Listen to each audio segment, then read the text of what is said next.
আসসালামু আলাইকুম। অনেক সময় আমাদের যে কোনো নাম্বার থেকে কতগুলো কল গেছে, এই কলগুলো আমাদের লিস্ট প্রয়োজন হয়। যেটা আপনাদের কোনো প্রিয়জনের কোনো নাম্বার থেকে যতগুলো কল গেছে এগুলো কিভাবে বের করবেন আসুন আমি দেখিয়ে দিই। এর জন্য আপনাদের একটি অ্যাপস ডাউনলোড করতে হবে।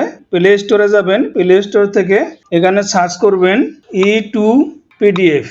E2PDF এ যাবেন, এখানে যাওয়ার পরে আপনারা পাবেন, এখানে দেখুন আমার অ্যাপসটা ইনস্টল করা আছে যার কারণে ওপেন দেখাচ্ছে। E2PDF SMS call backup restore পাবেন, তারপরে আপনারা এখানে ইনস্টল করবেন। আমার ইনস্টল করা আছে যার কারণে ওপেন দেখাচ্ছে। আমি ওপেনে গেলাম, ওপেনে যাওয়ার পরে একটু অপেক্ষা করতে হবে।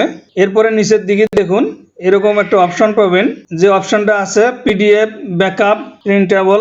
এইখানে ক্লিক টু কন্টিনিউ, এখানে ক্লিক করবেন। এরপর এরকম অপশন পাবেন। এরকম অপশন যখন আপনাদের চলে আসবে তখন এখানে জেনারেল আছে, উপরের দিকে দেখুন জেনারেল কল লগ, এখানে একটা ক্লিক করবেন। ক্লিক করার পরে এখানে দেখুন 19 আগস্ট 2023 থেকে 19 আগস্ট 2024 আছে। আপনারা এটা পরিবর্তন করতে পারেন। আমি এখানে একটা পরিবর্তন করে দিলাম 1 অক্টোবর, সেইটা না দিয়ে আমি দিলাম 1 মে 2023 থেকে 19 আগস্ট 2024। আপনারা এভাবে পরিবর্তন করতে পারেন। কল লগ ডিটেলস এখানে দিলে আপনার ডায়াল কল, মিস কল এবং রিসিভ কল সবটাই পাবেন। আর যদি শুধু মনে করেন যে শুধু ডায়াল কল, তাহলে ডায়ালে সিলেক্ট করবেন। আর যদি মনে করেন মিস কল যদি দেখতে চান তাহলে এদের মিস কল আছে, এখানে সিলেক্ট করবেন। এরপর রিসিভ কল চাইলে রিসিভ কলে সিলেক্ট করবেন। আর সবটা একসঙ্গে চাইলে কল লগ ডিটেলসে ক্লিক করবেন। ক্লিক করার পরে এখানে কিন্তু আপনাদের ফাইল নেম দিতে হবে। এখানে আপনারা যে কোনো একটা এরকম কোনো বর্ণ লিখতে পারেন, বর্ণ একটা লিখলেই তারপরে কিন্তু চলে আসবে। যে কোনো একটা বর্ণ লিখতেই হবে। তারপরে এক্সপোর্ট টু পিডিএফ এখানে একটা ক্লিক করবেন। একটু অপেক্ষা করতে হবে।